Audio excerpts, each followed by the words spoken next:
long ago, in the heart of Africa, beyond rolling savannas and whispering forests, there stood a powerful kingdom called Zamani was rich in gold, fertile land, and strong warriors. But above all, Zamani was known for one thing. Its queen. Her name was Queen Nalia.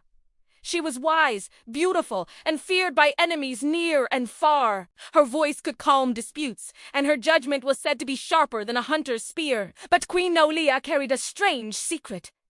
She could not cry. From the day she was born, the elders noticed something unusual. When other babies wailed, Queen Nalia lay silent.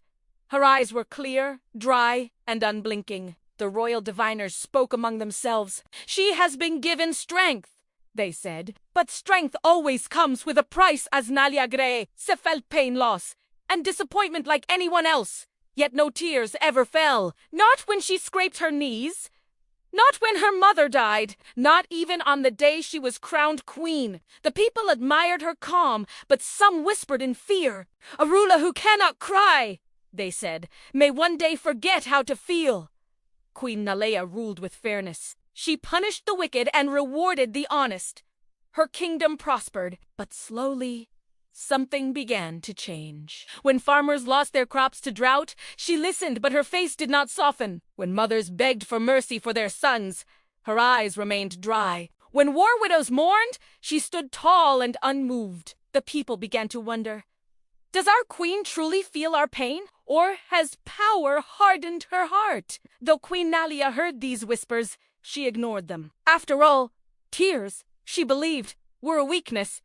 One night, tragedy struck the palace. A terrible illness swept through the land. Among its victims was Prince Kato, the queen's only child. He was brave, kind, and loved by the people. The healers tried everything. The elders prayed. The ancestors were called. But at sunrise, the prince was gone. The entire kingdom wept. Mothers tore their cloth. Warriors beat their chests. The palace echoed with grief. Yet Queen Nalia stood beside her son's body, silent. No tears came, and that silence frightened the kingdom more than any war. That night, Queen Nalia dreamed. An old woman appeared, leaning on a crooked staff. Her eyes glowed like fireflies. "You cannot cry," the woman said, "because your tears were stolen."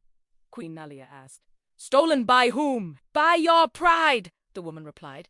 "You believed strength meant never breaking, so the ancestors sealed your tears away."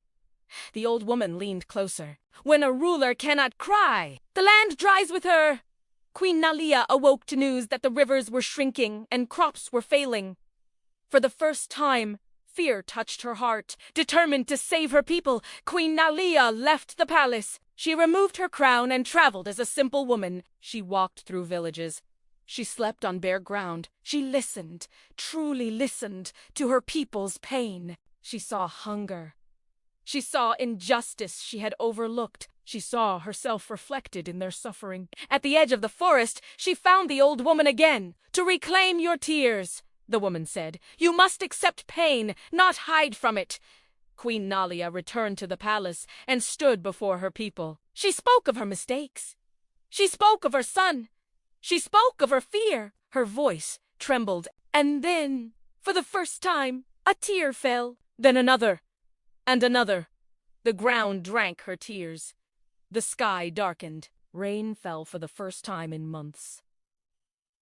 The people cried with her. Not in fear, but in unity. Queen Nalia ruled differently from that day on. She remained strong, but now she was also compassionate. The elders would later say, "A ruler who cannot cry cannot truly lead." For tears remind us we are human.